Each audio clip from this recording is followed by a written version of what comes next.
চলতি সপ্তাহে টানা ৫ দিন সারা দেশে অস্থায়ীভাবে দমকা হাওয়াসহ মাঝারি থেকে ভারী ধরনের বৃষ্টি বা বজ্রবৃষ্টি হতে পারে বলে জানিয়েছে আবহাওয়া অধিদপ্তর।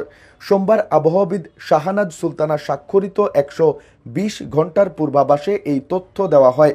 পূর্বাভাসে বলা হয়, দক্ষিণ পশ্চিম মৌসুমী বায়ু বাংলাদেশের চট্টগ্রাম বিভাগ পর্যন্ত অগ্রসর হয়েছে এবং আরও অগ্রসর হওয়ার অনুকূল পরিবেশ রয়েছে। মঙ্গলবারের মধ্যে উত্তর বঙ্গোপসাগর এবং তৎসংলগ্ন এলাকায় একটি লঘুচাপ সৃষ্টি হতে পারে। এই অবস্থায় সোমবার রংপুর, রাজশাহী, ময়মনসিংহ ও সিলেট বিভাগের অনেক জায়গায় এবং ঢাকা, খুলনা, বরিশাল ও চট্টগ্রাম বিভাগের কিছু কিছু জায়গায় অস্থায়ীভাবে দমকা হাওয়াসহ হালকা থেকে মাঝারি ধরনের বজ্রবৃষ্টি হতে পারে। সেই সঙ্গে রংপুর, রাজশাহী, ময়মনসিংহ ও সিলেট বিভাগের কোথাও কোথাও মাঝারি থেকে ভারী ধরনের বর্ষণ হতে পারে। এদিন সারা দেশে দিনের তাপমাত্রা প্রায় অপরিবর্তিত থাকতে পারে এবং রাতের তাপমাত্রা সামান্য হ্রাস পেতে পারে। মঙ্গলবার রংপুর, ময়মনসিংহ এবং সিলেট বিভাগের অনেক জায়গায় এবং ঢাকা, রাজশাহী, খুলনা, বরিশাল ও চট্টগ্রাম বিভাগের কিছু কিছু জায়গায় অস্থায়ীভাবে দমকা হাওয়াসহ হালকা থেকে মাঝারি ধরনের বজ্রবৃষ্টি হতে পারে। সেই সঙ্গে রংপুর, ময়মনসিংহ এবং সিলেট বিভাগের কোথাও কোথাও মাঝারি থেকে ভারী ধরনের বর্ষণ হতে পারে। সারা দেশে দিন এবং রাতের তাপমাত্রা প্রায় অপরিবর্তিত থাকতে পারে।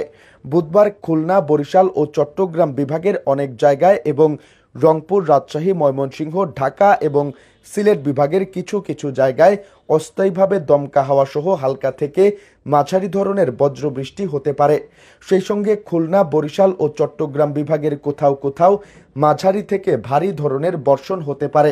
এদিন দেশের দক্ষিণাঞ্চলে দিনের তাপমাত্রা ১ থেকে ৩ ডিগ্রি হ্রাস পেতে পারে এবং অন্যত্র তা প্রায় অপরিবর্তিত থাকতে পারে। সারা দেশে রাতের তাপমাত্রা সামান্য হ্রাস পেতে পারে। বৃহস্পতিবার রংপুর, রাজশাহী, ঢাকা, ময়মনসিংহ, খুলনা, বরিশাল, চট্টগ্রাম ও সিলেট বিভাগের অধিকাংশ জায়গায় অস্থায়ীভাবে দমকা হাওয়াসহ হালকা থেকে মাঝারি ধরনের বজ্রবৃষ্টি হতে পারে। সেই সঙ্গে সারা দেশের কোথাও কোথাও মাঝারি থেকে ভারী ধরনের বর্ষণ হতে পারে। সারা দেশে দিন এবং রাতের তাপমাত্রা সামান্য হ্রাস পেতে পারে। শুক্রবার রংপুর, রাজশাহী, ঢাকা, ময়মনসিংহ, খুলনা, বরিশাল, চট্টগ্রাম ও সিলেট বিভাগের অধিকাংশ জায়গায় অস্থায়ীভাবে দমকা হাওয়াসহ হালকা থেকে মাঝারি ধরনের বজ্রবৃষ্টি হতে পারে। সেই সঙ্গে সারা দেশের কোথাও কোথাও মাঝারি থেকে ভারী বর্ষণ হতে পারে। এ অবস্থায় সারা দেশে দিন এবং রাতের তাপমাত্রা প্রায় অপরিবর্তিত থাকতে পারে।